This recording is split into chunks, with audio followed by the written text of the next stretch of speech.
Monday morning ಮೊಳಕೆ ಹುರುಳಿಕಾಳು ಬಸ್ಸಾರು ತುಂಬ ಚೆನ್ನಾಗಿತ್ತು. ಹೇಗೆ ಮಾಡೋದು ಅಂತ ನೋಡೋಣ. ಬಟ್ ಪಲ್ಯ ಮಾಡೋಕ್ಕಾಗಿಲ್ಲ. ಹಾಗೇನೂ ತಿನ್ಬೋದು, ಇಲ್ಲ ಬಸ್ತೂ ಮಾಡ್ಬೋದು.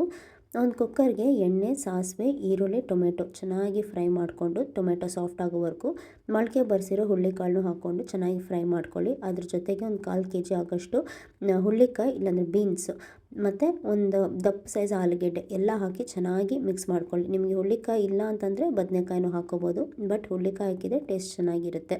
ಸೊ ಚೆನ್ನಾಗಿ ಮಿಕ್ಸ್ ಮಾಡ್ಕೊಳ್ಳಿ. ಅದು ಫ್ರೈ ಆಗೋ ಟೈಮಲ್ಲಿ ಒಂದು ಮಿಕ್ಸರ್ ಜಾರ್ಗೆ 2 ಚಕ್ಕೆ, 2 ಲವಂಗ, ಒಂದು 5-6 ಬೆಳ್ಳುಳ್ಳಿ ಮತ್ತು ಒಂದು 4-5 ಸಣ್ಣ ಪೀಸ್ ಆಗೋಷ್ಟು ಶುಂಠಿ, ಒಂದು ಮೀಡಿಯಮ್ ಸೈಜ್ ಈರುಳ್ಳಿ, ಒಂದು ಸ್ವಲ್ಪ ನೀರು ಹಾಕಿ ರುಬ್ಕೊಂಬಂದ್ಬಿಡಿ. ಕೊತ್ತಂಬರಿ ಸೊಪ್ಪಿದ್ರೆ ಕೊತ್ತಂಬರಿ ಸೊಪ್ಪು ಹಾಕ್ಕೊಳ್ಳಿ, ಚೆನ್ನಾಗಿರುತ್ತೆ.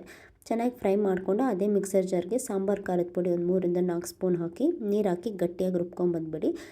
ರುಬ್ಬಿ ಹಾಕಿದರೆ ಟೇಸ್ಟ್ ಚೆನ್ನಾಗಿರುತ್ತೆ. ಈ ಮಸಾಲೆ ಜೊತೆ ಮಿಕ್ಸ್ ಆಗೋದು ಟೇಸ್ಟ್ ಚೆನ್ನಾಗಿರುತ್ತೆ. ಮಿಕ್ಸ್ ಮಾಡಿಕೊಂಡು ಅದು ಚೆನ್ನಾಗಿ ಫ್ರೈ ಆಗಲಿ. ಅಷ್ಟರಲ್ಲಿ 1 ಕಪ್ ಆಗೋಷ್ಟು ತೆಂಗಿನಕಾಯಿನ ತುರಿದು, ಒಂದು ಕೈ ಹಿಡಿ ಆಗೋಷ್ಟು ಹುರ್ಗಡ್ಲೆ ಅದನ್ನೂ ಹಾಕಿ ಗಟ್ಟಿ ಪೇಸ್ಟಾಗಿ ರುಬ್ಕೊಂಬಂದ್ಬಿಡಿ. ಈ ಒಂದು ತೆಂಗಿನಕಾಯಿ ಮತ್ತು ಹುರ್ಗಡ್ಲೆ ಕೊಡೋದೇ ಟೇಸ್ಟ್ ತುಂಬ ಚೆನ್ನಾಗಿರುತ್ತೆ. ಉಪ್ಪು ಹಾಕಿ ಫ್ರೈ ಮಾಡಿದರೆ ಆದಷ್ಟು ಬೇಗ ಕಾಳಿಗೆಲ್ಲ ಉಪ್ಪು ಹಿಡಿಯುತ್ತೆ. ಸೊ ಗಟ್ಟಿಯಾಗಿ ರುಬ್ಕೊಂಡು ಈ ರುಬ್ಬಿರೋ ಈ ತೆಂಗಿನಕಾಯಿನೂ ನೀರು ಹಾಕಿ ಸಾಂಬಾರಿಗೆ ಬೇಕಾದಷ್ಟು ನೀರನ್ನು ಹಾಕಿ ಕುಕ್ಕರಲ್ಲಿ ಒಂದು 2 ವಿಸಿಲ್ ಕೊಟ್ಟು ಬೇಯಿಸ್ಕೊಳ್ಳಿ. ಟೇಸ್ಟ್ ತುಂಬ ಚೆನ್ನಾಗಿರುತ್ತೆ. ರೈಸ್ನ ಬೇಯಕ್ಕಿಟ್ಟಿದ್ದೆ. ಇದೇ ಸಾಂಬಾರಿಗೆ ಇವತ್ತು ಜೋಳದ ದೋಸೆ, ರವೆ ದೋಸೆ ಮಾಡ್ಕೊಂಡಿದ್ದೆ. ಟೇಸ್ಟ್ ಚೆನ್ನಾಗಿತ್ತು ಈ ಸಾಂಬಾರಿಗೆ.